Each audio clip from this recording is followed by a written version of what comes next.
Whoa, welcome everyone to another episode of Awesome Walkers, where we have Dubai's number one personal branding strategist and business coach. Please welcome Kelly Lundberg. How are you?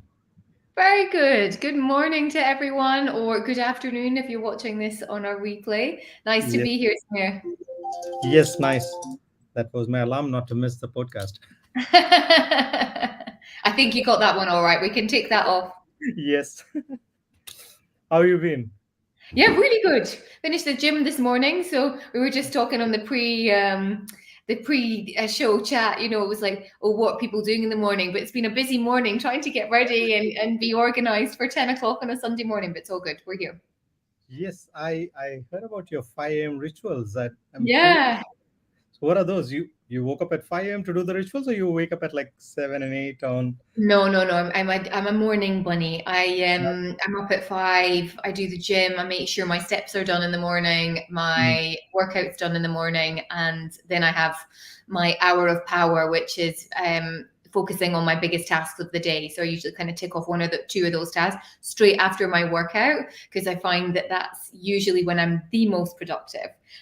So yeah, the first 2 hours of my day are so, so, so important, and I get the most done, and it just really sets me up energy wise. And yeah, it's taken 40 years to find the groove. I always wanted to be one of those people that wake up consistently, because quite often I could wake up in the morning, but there was never the consistency. But it also goes into the weekend. So this morning I was awake at 4:45, and I'm like, oh, it's a Sunday. Can you just lie in a little bit more? But it's now just part and parcel of waking up and getting on with things. So your identity has shifted as a person who wakes up just every day. That's it. Yeah, yeah. I mean, I don't always get up at 5 o'clock because the gym doesn't open until 7 at the weekend. So yeah, we did find that out. But yeah, I love early mornings, but it does, because people then go, well, what time do you go to bed? And I'm also pretty consistent with that, and I'm in bed at 9, Mm. 9:15, and I'm usually fast asleep by 9:30, 9:45. It's rare that I see 10 o'clock. That's beautiful. How did you step into this groove? It's something that I've always wanted to do, and it's just gradually it got better. I think the one thing that was the biggest shift for me was finding an accountability partner who was active and also wanted to get up consistently at that time in the morning. Because there are days where you're like, oh, this is tough. But when Mm. you know you're meeting someone, downstairs, and the two of you go to the gym together, I would honestly say that's been the best investment, and in having an accountability partner. And then people say, how do you maintain it? And I really believe it's when, like, I feel so good that on the days I don't do it, that gets me through the days. I'm like, I want to feel good, so I know I do it. So I swear by accountability partner. Mm. Uh, that's beautiful. And again, for those who don't know you, and I'm sure a lot of people know, but there are perhaps a few. Who is Kelly? I mean, the official Kelly. Who is Kelly? Well, how long have we got for this podcast? So I'm a personal brand strategist. So what that means is I work with people and not brands to develop their on and offline credibility, their visibility, ultimately help them reach more impact, build their income, and inspire more people with their skill set. So that's my sort of space that I've been in for the past 4 or 5 years. Prior to that, I had a celebrity styling business. So I was a celebrity stylist. So that kind of what really got me into the world of public image, personal brand, how people present themselves, how they come across. And I was doing that for 15 years. And that was also kind of it was my second business, but it was also that kind of really where I invested into personal development and really built my skill set of running a business. And then I sold that. And that's what took me into the personal branding space. It allowed me a bit more leverage. The style piece was very niche. It was very specific in the sense of just working with someone's personal brand on aesthetics. Whereas actually your personal brand aesthetic is one part, how you present yourself, how you come across, what you look like.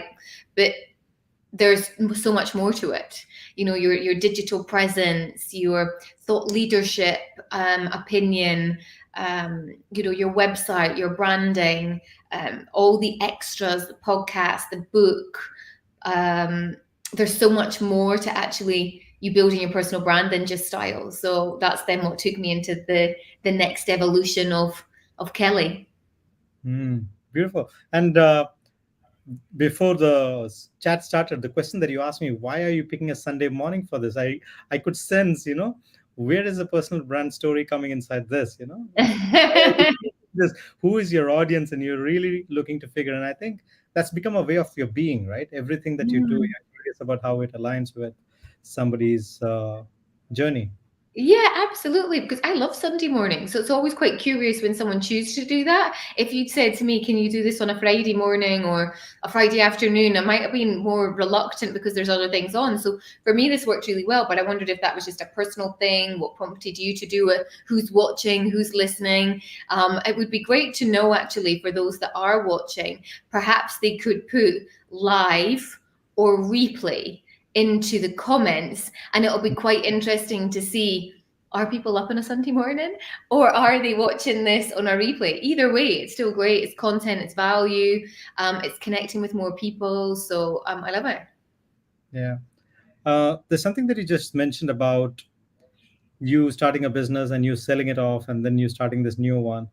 And I'm curious, is this business for keeps? Because Kelly Lundberg official, you can't sell it off, right?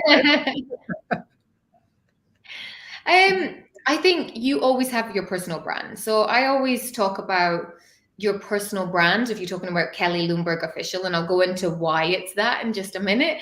But my Kelly Lundberg brand versus my business brand, and how I explain it to clients that I work with is, when you've got your business brand, you look at that as your invoicing business. And when you talk about your own personal brand, it's your marketing machine. So Kelly Lundberg official, or Kelly Lundberg, is the marketing machine for everything I do for my business that allows the personal connection and the relatability. So that will always stay with me. That will evolve to whatever is next, which, if you'd asked me, 8 years ago, would you ever sell your styling business? I'd be like, no, I wouldn't know what to do with myself. But it's just so interesting that when it was a Steve Jobs quote that he said, you can't join the dots until you look backwards. And when you look back, it was like, oh, that's really natural. It's not, I've not gone from styling and branding on how you look into, I don't know, like a completely different niche. It's been a very natural, but a slightly broader extension to what I've been doing for the past, 15, 20 years. So Kelly Lundberg, the brand will always evolve because it's marketing who I am, the speaker, the author, the brand strategist, the former celebrity stylist, podcast host, like all of that comes under Kelly Lundberg. But my business, that I could sell, that could go to someone else, the contacts, the connections, the brand, that's equity in that. So they're both running separately. And that's what I always say to clients, it's always depending on your business and what you name it. Because some of my clients name their business after themselves. That's okay. So then they're building their personal brand as them. But if you've got a different name for your business, then there is space for it to grow your personal brand and your business brand as well. And the sort of the side note on why the Kelly Lundberg official is, I'm always quite particular when I'm working with clients and branding them, that all their social media handles and their website and everything kind of stays consistent. And when I tried to buy my domain name, now Kelly Lundberg is not common. However, in 2009, when I went to buy my domain name, so we're talking, a good decade ago, it was already bought. And when I hired the GoDaddy broker to find out who owned it, they got in touch with me and we had a communication, and I tried to buy my domain name off this gentleman in the States because I wanted kellylundberg.com, and he refused to sell it to me. And part of me, and I've written this story in the book and elaborated a little bit more, I wanted to be really frustrated. I was really frustrated. And I wanted to be really mad at him because he wouldn't sell me it back then. but he told me that his daughter was called Kelly Lundberg, and he Oh, wanted to leave a legacy for his daughter. And then the frustration moved to my parents, and then I was like, why didn't they buy me my domain name? But to be fair, I actually still don't think they know what a domain name is.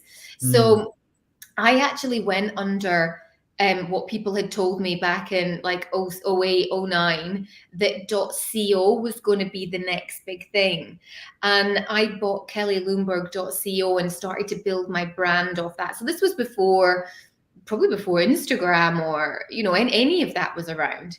And it was a disaster because when I went to the States, they genuinely thought that I had made a mistake on my business card and added an M. And then when I was in the UK, they just added .uk. And I think that's something, a big learning lesson is understanding that your personal brand is global. So where possible, always try and go for the .com. So when I rebranded my personal brand back in 2018, so 9 years after that, all my handles, everything went to Kelly Lundberg Official, and that's what it stayed as. So that's the origin story of my personal brand guidelines and the naming ceremony behind it all. So I'm guessing now when you have clients, you tell them that buy the domains of your children, and for all your future children, look for a .com which is available and name them Absolutely. only according to. I bought my nephews. I don't know what they're going to do, but I've bought them. Yeah. Uh, what got you on this journey? I mean, you could have done so many different things, but you chose to do this as a stylist, as a personal brand strategist. Uh, what got you into this? What made you choose this one of all the options that you had? Fashion. So it probably stems from the fashion and style piece. That, one of my very early jobs when I was sort of 16, 17 years old was working in retail. And, I was always fascinated with fashion and clothes and, all of this. And I think, at school in those days, if you wanted to work in fashion in Scotland, it was you work in a shop.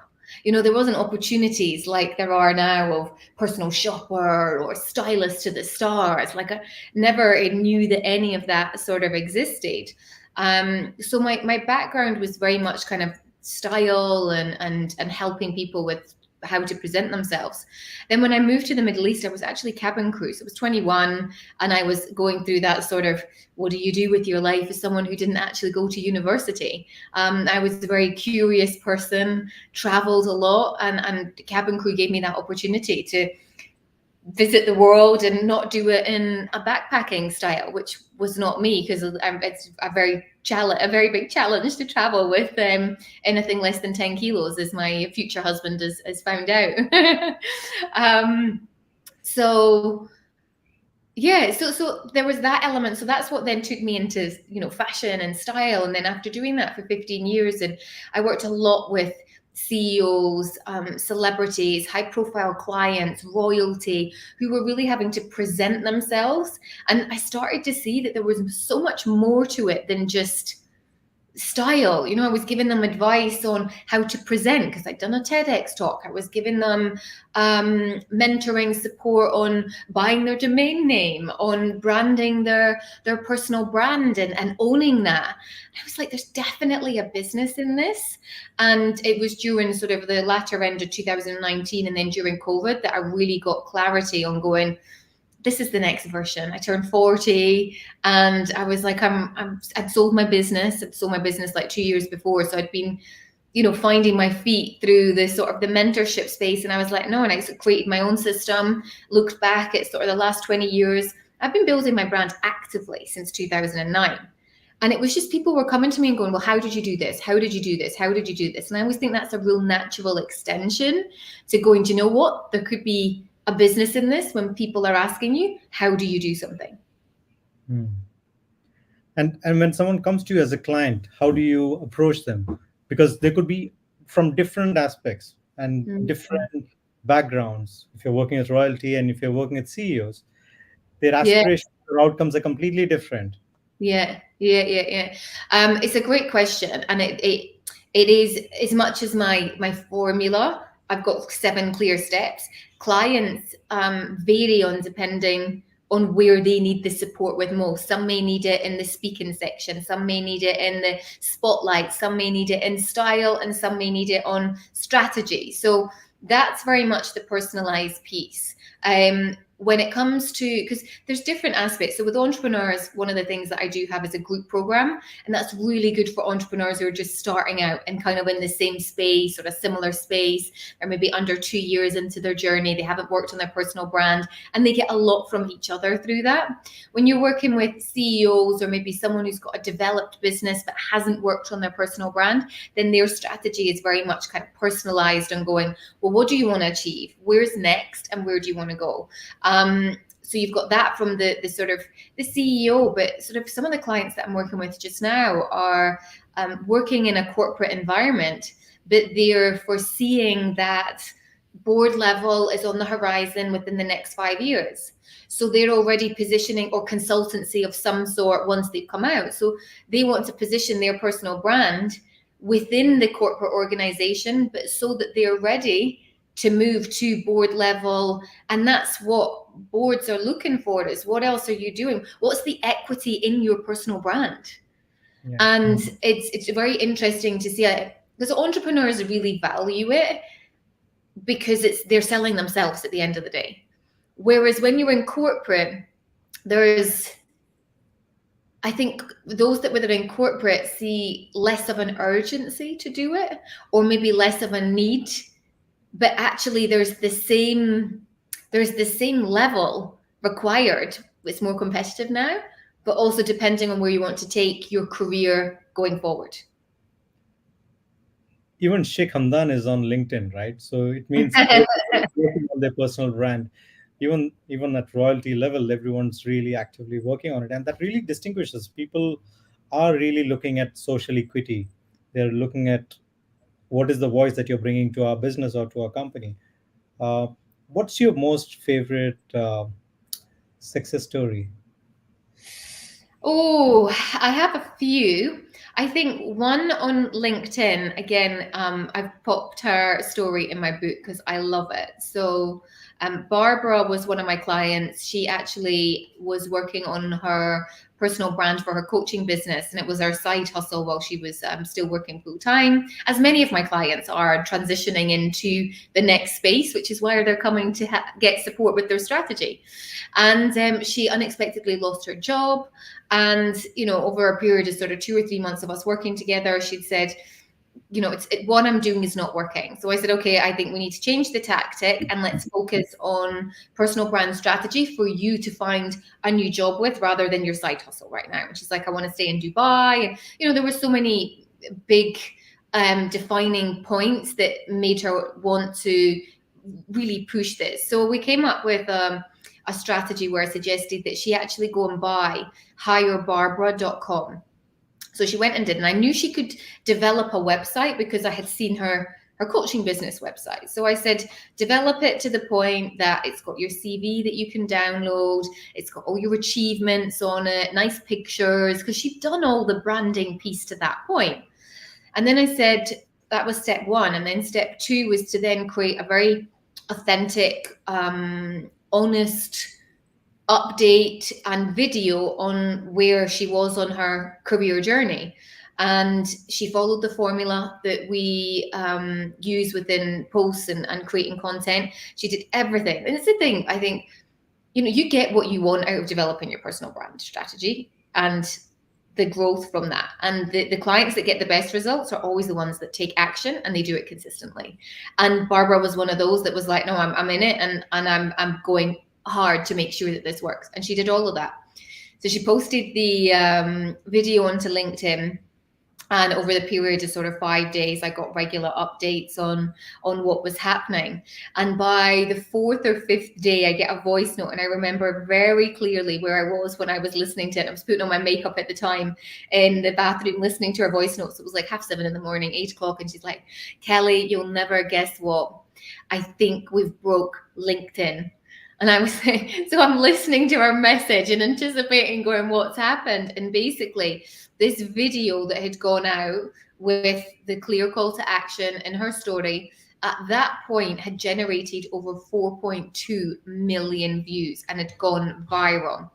That in turn had created momentum and resulted in 60 plus opportunities of calls, coffees, connections. There was a couple of marriage proposals, but it had generated momentum, which is what she'd been missing.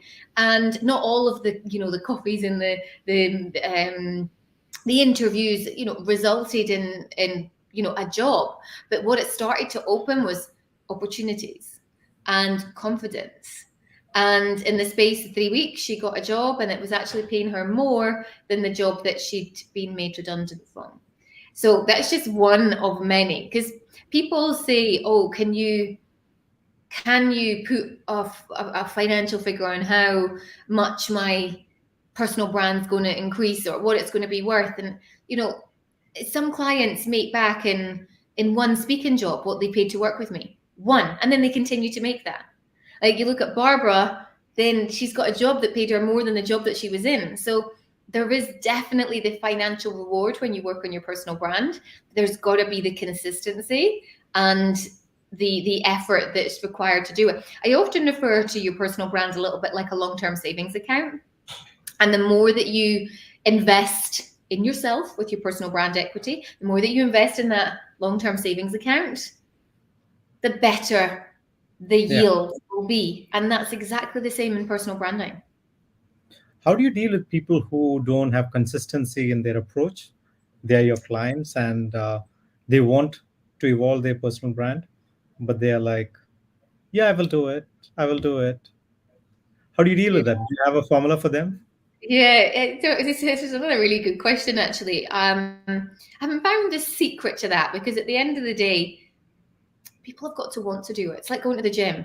You could hire a personal trainer in the gym, and you can't hire someone else to do your sit-ups and your push-ups. As much as it felt like I wanted to do that this morning, you can't. So if you want to get the results, it comes down to ownership.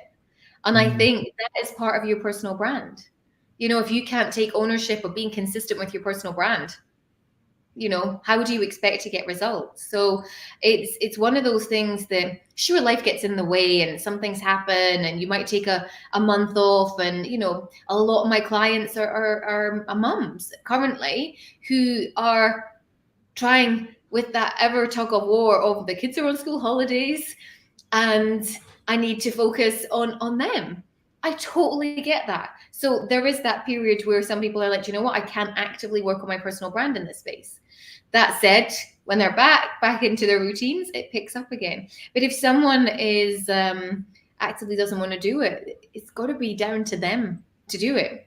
So I don't think, and that's the whole piece. I'm a mentor at the end of the day. That's what I class myself as, a business mentor and a strategist, rather than a coach that's going to say, right, okay, find the tools, and I'm here to give you the strategies. This is what works, and push you in the direction. Whereas, maybe there's an underlying reason why someone's not doing something. Maybe they need a specific coach to help them with that.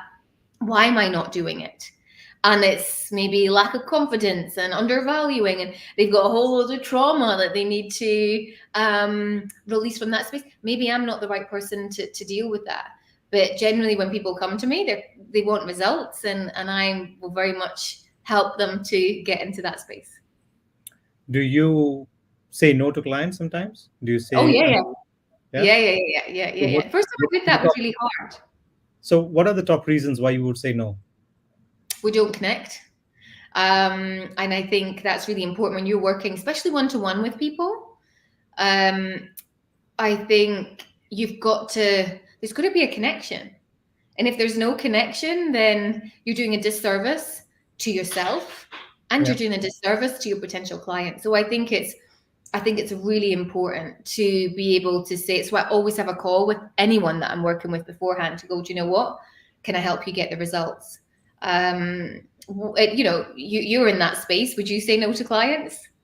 Yes, of course. Yeah. Yeah, Just absolutely. like, So I would just redirect them somewhere else and tell them, go meet that person, or I can help you with somebody else. That would be a yeah, better fit than I am for you at this point of time.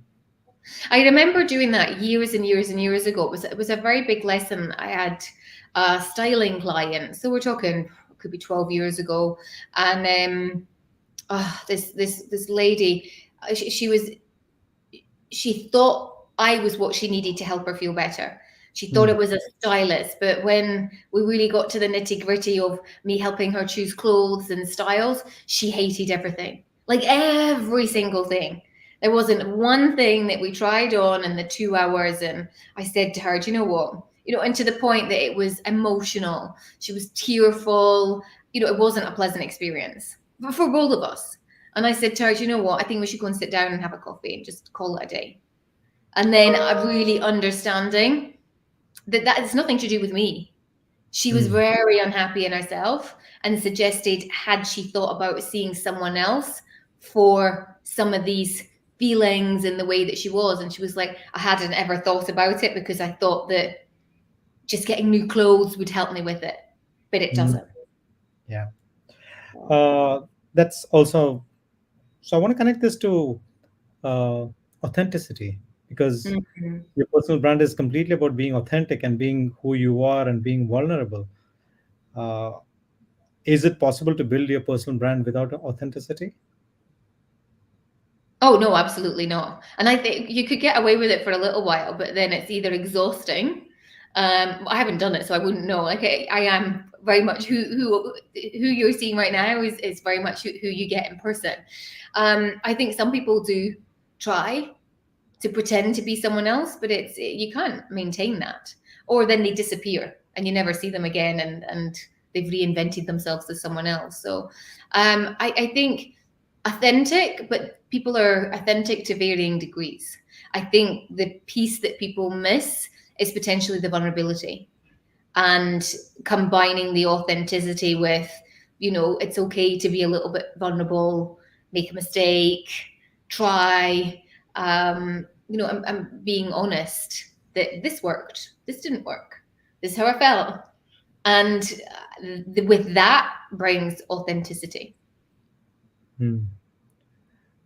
At the workplace, people who are in corporate jobs, they always have different, I would say, avatars. At home, they are different. With friends, they're different. Within organizations, they have a different persona, just because they want to protect their veil of I'm successful, I know what I'm doing, and therefore they have these different shades of authenticity, I would say. Yeah. How do you help them blend this into one so that they realize there's just one person and there's not many? And if you really want to go to the next level as a board member, or grow in your career as a CEO or whatever leadership position, how do you help them blend that into one? I think that's where it comes down to. So from a corporate space, it would come down to doing different activities. So things like um, team building. When you get people together and you get them in a different outside the office, and they're in different clothes. It's on a different day. It's in a different mindset, and then you really start to see actually, oh, this person is really good at this, or this person comes across like this, or you start to see someone differently in a social setting. So I think, being open to doing these kind of things showcases a different side to you, and the ability to blend the different ones. Sure, we're always going to be, slightly different with the people that know us the best and we're intimate with, but it doesn't need to be that. You don't need to show all of those cards to everyone at 8 a.m. meeting. But I do think that there is the doing the extra things that Mm, then people then start to see, okay, this is how I come across, or this is who I am, or this is what I love doing. I think it's also down to engaging. I always say your personal brand is how you make people feel. And I think if you're in a space that you don't engage with people particularly well, and you don't ask them questions, then the chances are people are not going to ask you questions, and then they don't get to know you.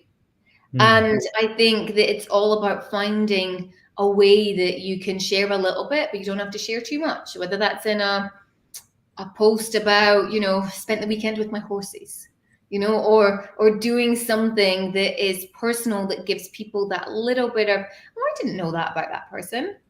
So there's ways to do it subtly rather than needing to share, I eat this for breakfast, I eat this for lunch, and I have this for dinner. Because I also don't think you need to go into that level of detail either. How do you want your audience to feel about you, and Hmm. how do you approach that? Would show up as who I am. Like, I think, leaving the fashion industry was a very, So what do you want your audience to feel about you? yeah. So the piece being, I think leaving the fashion industry allowed me to really be me. And I think that was a big turning point for being truly authentic. So I want my audience to feel inspired, that they've seen my change of careers, that I embrace opportunities, because my biggest goal is to inspire a minimum of 5 people a day. That's my goal. Inspire 5 people a day to action. So I want people to feel inspired enough, they've listened to this, to go and do something, download a quiz on where your personal brand is at, or go and follow on Instagram to be inspired at a workout, or just to do something and show up differently. That's my goal. So that's how I want people to feel when they see me: inspired, real, and like I'm quite energetic. So I think that I would like people to feel like good energy when they see me or see my stuff online. And I'm honest, like, things are hard. Like this workout this morning, like it killed me. And I was very honest about it. And I've been equally honest about, my fiance moving here, being in a 4-year long distance relationship. We're getting married next year. I've been, people have been with me on that journey. So I very much want to invest the time to inspire others to go, do you know what? Just because you meet someone in another country doesn't necessarily mean that you're never going to be together. Yeah. Would you say that I come across like that? I do. Yeah. So I'm very particular about, especially who I bring onto the platform. Usually, I always look for authenticity. So that's exactly the vibe that I had when I met Yeah. you, when I spoke to you for a few minutes, and from all the posts that I see of you, I see that there is that honesty and there is that vibe or that energy which I can connect with, and I feel uh, I can learn something from. So that is where I always come from. The space I come from is I'm curious. I'm always looking to learn and always looking to grow. What would you say to someone who is thinking of quitting school and going out and don't want to do college? What would you tell them? Oh, honestly, just do it. I get asked to go and speak at a school here in Dubai, and they pick various people that have had different careers, and you've got, your doctor, your architect, which have a very traditional career path. So you've got the entrepreneur, you've got the vet, the all kind of different ones. And I think the parents are slightly horrified when they bring the kids into, I say the kids, they're sort of teenagers picking their GCSEs. So it's to give them, a bit of, here's different career paths. And I'm very much the career path of School of Life. That said, I have invested more, way more than what people have invested in university and into personal growth. So for me, that is a huge piece. So when I say university and college, I'm like, no one really knows what they want to do with their life at 17, 18 years old. I didn't. And I look at so many people, whether it's my family, no one's doing what they studied. Both my parents were catered in school. My dad went off and become a police officer, and my mum was head of HR for a financial firm. Nothing to do with catering. It's like so many people don't end up doing, and they really find their way. And I'm like, you spent 4 years when you could have spent 4 years building skill set and knowledge as to who you are as a person, and then go and retrain. Or if there's something that you really want to do, go and do it when you're 24 or 25. Because then you're going to be in a much stronger place to go, do you know what? I really want to do this, rather than I just picked this because I didn't know what I wanted to do. So I'm just going to spend the next 4 years at university, and I don't know. That's my opinion. So I'm very much the school of life, and keep investing in yourself and keep learning. So that never stops. I was very naive when I left school. I was like, yeah, I never have to read another book again. Very naive, very naive. And I hated reading so much. Samir, I actually did my higher level English on poetry because I was like, at least I don't have to read a book. And my granny was really into reading, and I don't know, I found my love at like 19, and my first personal development book, oh, The Magic of Thinking Big, like that changed my life. And now, like, my Audible collection is vast, and I'm always listening to a book. So I'm very much keep learning, but I don't necessarily always think you need What, the. what are you listening to right now? What's on your audible? Ooh, so I'm just about to start Alec Hermosi's latest book, which he had that massive launch for last weekend. Uh-huh. And this one's $100 million leads. His last book was amazing, $100 million offers, I think, purple cover. This one's a blue cover. Mm. So that's next. But I switch. Like I've just I used to only listen to personal development books and business books, and I worked with a coach myself. And one of the things that I realized was that I just was so in that headspace. So one of the other things I listen to is romance, and I go and immerse myself into. I've just finished Jojo Moyes' book, and I've just immersed myself into a family that live in New York, and high society, and a love story, and yeah. So I go to that space. I've done this series of 4 books. It was all about a woman that has a hedgehog sanctuary. Like I think my partner finds it quite amusing, but yeah. So I'm varied and real in that space. Have you read The Fountainhead or listened to it? No. It's on YouTube as an audiobook. You can listen to it. It's very nice. It's a book that changed my life when I was 19, and it's very inspirational. It was written in the late 1940s or 50s, I think, and 60s. Uh, Very inspirational, beautiful story about an architect, but a lot of philosophy and great characterization. I want to ask you, uh, in your childhood, what prepared you for you to embrace life on your own terms? Oh, I would probably say it would be the divorce of my parents. And that really kind of cemented the independence and drive to maybe want to do things myself. I think I grew up quite quickly in that sort of space of time. And I think that really pushed me to get my very first job at sort of 14 and find a little bit of independence with pocket money. And I would say that was a big driver. And then it became a big driver to traveling and spending time overseas. And so I think that was a big turning point for me. Hmm. And how did you, as a child, was it only about independence, or was there any way else that you looked at that phase of your life?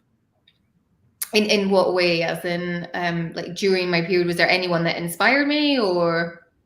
So at that point of time, when parents go through divorce, a lot of children, they start blaming themselves, or they start talking about uh, they go through some trauma, or they go through something, right? But I Yeah, see you have taken it to your advantage, and you have positioned yourself in a much more brighter spot where you said, I got to turn this around myself. So you started making it your own internal focus and locus, right, of yeah, the yeah, journey forward. Uh, yeah. how did that happen for you? Was it because of some mentor? Was it because of your granny? Or was it somebody else who came into your life and said something? No, I think I felt that's a very interesting question. I think at that point there was I felt very I was the oldest, so I've got a younger sister. So I think there was certainly an aspect of responsibility Hmm. and wanting to be strong, and there for my mom and for my sister. So I think there was definitely that. And I think just there then became three women in a house, and it was, we can do this together, and we can, we don't need a man. And I think there was maybe like an element of that sort of kind of independence. My granny was a huge support to us, obviously, during that time, and continued to be. So, yeah, I would say the responsibility piece of being the oldest of two, and then wanting to support my mom, and having a strong granny, I guess. Hmm. How was a shift from being a retail attendant to an air hostess or a cabin? How did that happen? Ah, I wanted to escape the Scottish weather. Scotland is beautiful. I really don't like rain. I don't love the cold either, unless it's at Christmas time. So there, and I think there was just this again, probably the drive from independence. Um, I wanted to have my own place. I wanted to live somewhere warm. And actually, the very first job before cabin crew was actually being an overseas holiday representative. So I went and lived at that time in the Canary Islands at 18. So I left home, fairly early, and I got a taste of more of this independence, where I arrived, they give you a house, a rubbish salary, but it doesn't matter because you're working all the time. And I did that for 4 years, and then came home while all my friends had been at uni, and I'd spent 4 years kind of doing this overseas holiday representative role. I was like, well, maybe now is time to get a proper job. And I lasted about 6 or 7 weeks, and I saw the ad for cabin crew with Emirates, and it was based in Dubai. This is 2002 maybe. And I remember taking the advert home to my mom, and I was like, Mom, where's Dubai? And and very bizarrely, my family had taken us on a family holiday, very weird, to Bahrain in 1990. So this is like 8 years on, maybe 1991 or something, through connections through my dad's work. And in the middle of August, a whole other story. So my mum said, "Oh, it's. Remember we went on holiday to Bahrain? I was like trying to remember back, 8 years as a kid. Yeah, it's near there." But she said it's going to be the next top destination. So she was reading all these newspapers and magazines at the time with her role, and she said, "No, it's going to be the next big." She said this thing to me. I wrote it in my first book. She said, I was like, I don't know if I want to be cabin crew. And she was like, go, it will be the stepping stone to the next big thing. She said the city's exciting and it's growing. And I don't know where she hides her crystal ball, but I think she was right. She's an amazing mom. Yeah. Uh, yeah. I'm just thinking what to ask next.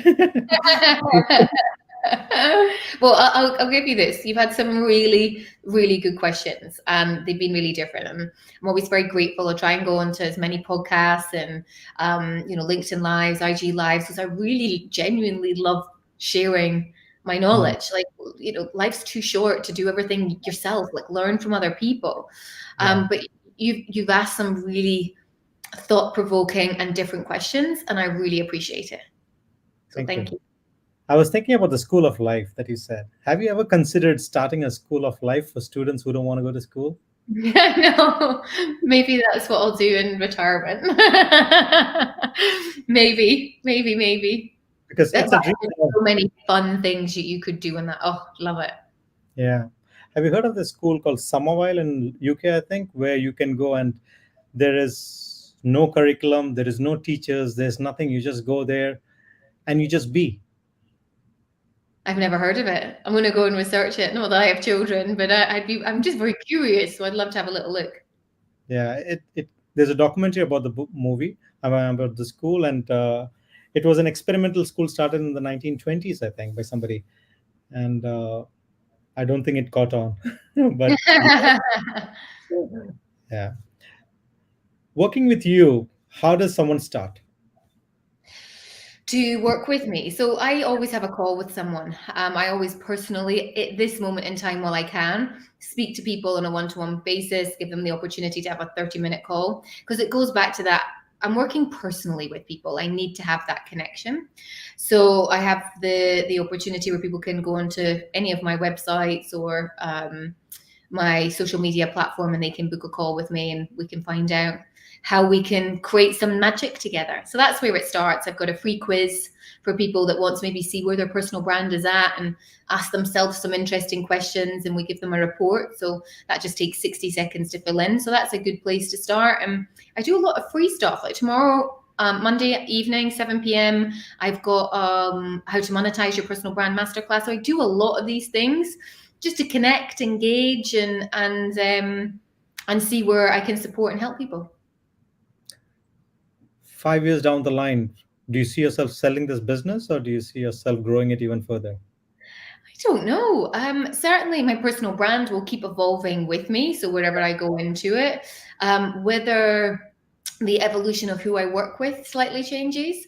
There's a gap in the market for athletes and those coming from retirement into their next phase of life. Whereas at the moment, I'm very much in the entrepreneur space, the CEO space. So potentially that may change. I do a lot of work with hotels and hospitality because they're all about, how do you excel in your personal brand and presentation? So potentially opportunities in that. And yeah, who knows? I'm about to publish my second official book next year. So who knows? What's the first book about? What's the So first book about? so the book is called, current working title is De-Seed the Lemon, How to Elevate Your Personal Brand One Pip at a Time. So there's a lovely story that goes with that interestingly comes from my granny. And I break down each of the chapters, each of the pillars of my process that I work with clients, and get them to think about how people can build their personal brand strategy, just one little pip at a time. Uh, are you looking to, do you do all by yourself, or do you have a team, like, a team of 5, 10 different personal brand strategists who work on different Yeah, verticals? so I have a team, and it's growing at the moment. So I've got a full-time graphic designer and website designer. In fact, I have two. One's freelance, but I've got one full-time, supporting us with all the branding guidelines and our website development for personal people brands. We're just about to launch a social media side of supporting clients with their social media strategy and doing that for them as well. So the business is growing in that space. With regards to the strategy, it's just me that's doing it at the moment in terms of growing that space. So my big piece is the leverage of the group program. So that's where the next space of leveraging that more and being able to access more people at the same time. Because I only take 2 to 3 clients a month that I work one-to-one with capacity. So you're naturally at a space where you can't grow anymore. So the group program is something that I'm very interested in growing that. So that is currently open now, and it starts in September the 10th, and that will be right through to the end of the year, and then we'll relaunch it in January. Have you read, I'm listening to this book called The E-Myth Revisited. Have you Oh, listened? yeah, I've done. Yeah, so that was it's very interesting how when we build something, we are the technician, we are the manager, and we are the entrepreneur all rolled into one, and how we sometimes struggle with that. I think Yeah, that's a beautiful piece when it comes to even personal brands. When people are yeah. looking to grow themselves into entrepreneurs or anything. And you need to outsource it then in the Yeah. end. That's the only way you can leverage and grow, unless you want a small business, that is. And it's just you. And some people do. Yes. Do you choose to keep this small always, or do you want to grow this into 10, 20, 50 uh, brand strategists working under you, under your guidance? It's a very good question. I'm not sure at the moment. I'm not quite sure. I'm at the I'd want 50. It's personal at the end of the day, but it's definitely growing. So there's definitely growth in this space as well, which is super exciting. But in what I do, I partner with a lot of people. So I work with a PR company, so I can then refer clients to that. So there's a lot of things that I can help with the overview, and then go to my experts and say, okay, now this client needs this support specially, or this client needs this support specially. So yeah. I think the day will come when you have 50 people who want to sign with you, and then you will revisit everything. Exactly, exactly, exactly. Yeah, beautiful. Uh, for someone who wants to start off right now in their personal brand journey, if you were to give them a tip, what would that be? Make sure maybe all their domain names and their handles all kind of match up, and start with that and start to build up some consistency. I think a lot of people also think that they need to be a bit of an extrovert, or they need to be really outgoing to have a personal brand, and it's not true. There's many other ways that you can develop a personal brand without doing a silly TikTok dance, or having to b-roll and feel uncomfortable. Hmm. What is the youngest age you think someone should start off building their personal brand? I mean, the youngest I personally worked with is 16. Yeah. But I've got clients, parents that have come to me because their children are going places in dance or in other sporting fields, and they're needing to have a personal brand. So I think universities and colleges are looking at online social profiles. They're looking at brand. What did you do while you were at school that was extra than just required? So I think without realizing it, you have a personal brand when you're even at school. What if someone is an introvert? Yeah, How? I've done a lot of content about that actually, because it's a question I get a lot. So on Instagram, feel free to go and watch the videos. I actually just released one about if you're shy, how to build your personal brand. That's one of my last posts on kellylundberg.official. I would say then it really comes from finding what are you comfortable with, because you've got strengths. Just because you've labeled yourself as an introvert, and many people that speak on stages, actually when you get close to them one to one, they do their thing on the stage and then they come off and they're like, this is not for me. I'm really quite a shy person. So it's about finding your strengths and then capitalizing on those. So if it's writing long form content or researched pieces, or really supporting people on social media and you're commenting on it, there's ways that you can do that to build relationships. That doesn't mean that you actually have to be that person that's completely outgoing and in someone's face, for example. And a lot of people hide behind the facade of being an introvert, where perhaps the real problem is fear of public judgment, right? Mm-mm-mm. I think when you move yourself away from thinking about yourself, because that's what people are doing when they're going from I'm scared I'm going to be judged, I'm scared of this, they're thinking me, me, me, me, me. Whereas if actually, when I speak to the majority of people, I'm like, why do you want to do this? Oh, because I feel that I can help this client or I can help this person. And I want to help people because I didn't know who to go to for this. And then when they start to think about putting the value in this support on someone else, and that you can help one person, they're like, oh, okay, that feels better. I'm going to help that one person. And then when Mhm. it becomes not about them, it becomes about someone else, then the power of sharing your value becomes a lot more. It becomes a little bit more effortless. And with practice, it becomes easier. I just realized I love something else that you said today. A lot of people say, I want to inspire a million people, I want to inspire 1,000 people or a billion people, and you just said five, and you could have chosen any big number, but you were very specific, you were very clear about that. What made you bring it down to five and say, because I can see there's a lot of personal touch in that when you say it is five. How did you bring it down to five, that number? It's funny. It's often I've thought, oh, should I make it bigger? But here's the thing: five people you can do, and 9 times out of 10, five can usually be 10 in a day. And I don't know if I always reach five people a day. I'd like to think I do with a content piece that I've shared on social media because I've got a following there, or my podcast. I might or do a speaking event and there's 50 people and everyone walks away and I'm like, okay, I've got my quota. But the thing with five people a day is it's doable. And what happens with five is if you've inspired one person, the chances are they might go home and they'll just be in a different mindset. And that has a knock on effect in their family. And it becomes a ripple where then they're like, oh, I was really inspired I'm going to get up and go to the gym at 5 o'clock in the morning. A husband might be like, wow, okay, well, I'll join you at 5 o'clock in the morning. It then becomes, okay, who else? So five is manageable, and then you can do more. And I think it's trackable as well, because that's the whole thing with goals. Like Five, Yeah. I could easily say, okay, do an event for 50 people, 5 people out of that, okay, maybe half of them. It's doable. And then when you work that out on a ripple effect, or you work that out over a period of 5 or 10 years, because inspiring is one thing, but getting people to take action, Yeah. that's the secret. And five, what I feel about the five is it's more deep than the thousands, which will be shallow. Yeah. And then it's the it's the number, the Yeah. million.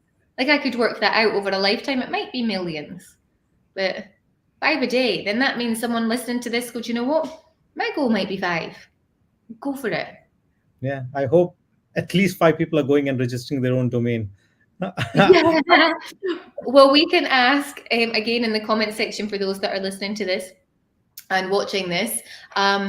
Do you feel inspired to take action? And if so, tell us, what are you inspired to take action with? Because I love seeing all this as well. It means that what we're doing is actually helping people. Absolutely. One last question is about your questions. You ask really good questions. Have someone told you that? I ask good questions. Yeah. Oh, sometimes on podcasts, people will ask me, and it's I think it's again a skill that you need to get better at. But I'm naturally curious. I love asking questions, Mm. and people like talking about themselves. So I think when you can be in that space, people then get a little bit more relaxed. And I love at the end of a podcast, people are like, "Wow, that's been 45 minutes. Didn't realize it went so fast," and that makes me feel really good. So yeah, thank you. Thank you. We have one question from an audience over here. Uh, would love to know your thoughts on the idea of building a personal brand for a 14-year-old teenager, although there is no clear passion or hobby yet to transform into a brand. Is it smart? Yeah, and I think it's okay to not have a clear passion or a hobby. And I think even part of that of the personal brand is trying stuff. You know, is it I'm going to learn to do magic tricks and they go, I don't like it. But here's the thing, I think it's not necessarily something that needs to be shared all over social media. And I think that's what people get quite caught up on about. You know, a 14-year-old might be that, you know, they've got a love of books and that's part of their personal brand. You know, it might be that they are part of the drama extra group at school and that becomes part of their personal brand. So I think at this point they very much need to be trying everything, because it will all come together in the end of finding out what their passions and the things that they actually like and they don't like. So it doesn't need to be, okay, this is my personal brand and I'm going to stick with this one thing and keep working towards it. Keep trying them all, but it doesn't need to be something that's shared all over social media. It's the skill set that they learn within them and where that takes them. So yeah, absolutely encourage them to explore a number of different things there. And personal brand, I think the biggest piece is when you put yourself out there, then you're actually integrating a feedback loop into the whole process, and you're getting feedback from your audience who is telling you what is resonating or not resonating with them. And I always Absolutely. and I always say, if you're not putting yourself out there, also you're creating a personal brand, right? You're creating a Yeah. personal brand of being silent, not being sharing, not being expressive. Yeah, and your personal brand is also when you come into contact with people as well. So it's the online aspect, but there's offline. How are you engaging with your colleagues? When you bump into someone in the supermarket, how do you treat people? Like that is your personal brand. I get, you know, here, anywhere in the world, I suppose, but you know, I see some people shout at, you know, random people they don't know, and I'm like, that's your personal brand. Is that how you come across? Hmm. And I think, you know, sure, we all have great days, we all have bad days, all of that, but how you show up on a day-to-day basis consistently, that's how you want people to, that's what we want people to see and be part of and feel good being part of that. Have you worked with anyone who is a toxic brand and turned them around? No one that's, people have all got personalities. So do people develop their personal brand in a way that it's not always a way that I would do? Sure. Yeah, there's definitely that. But you can control someone's personal brand because it's personal. So you can Right. advise them on the strategies and the things that they need to do, but and tell them, not so sure this is the best way to do it. But at the end of the day, you can only advise. They've got to own that space. Amazing. Last closing words. Anything that you want to share before we? It's been an hour, and I don't know how time went by, but it's been beautiful.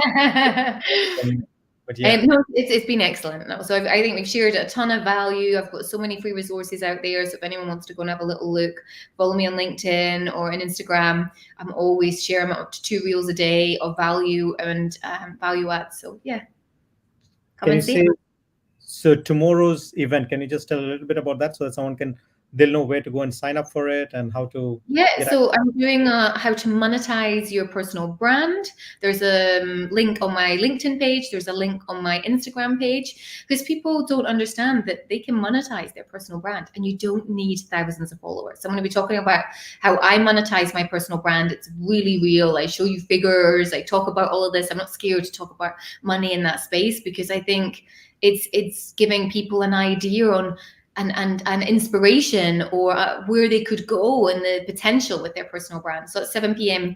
UAE time tomorrow, Monday. So, thank you very much, Kelly. You've been amazing. Pleasure. Wishing you an amazing journey ahead. Ciao. Brilliant. See you. Till Bye, everyone. bye.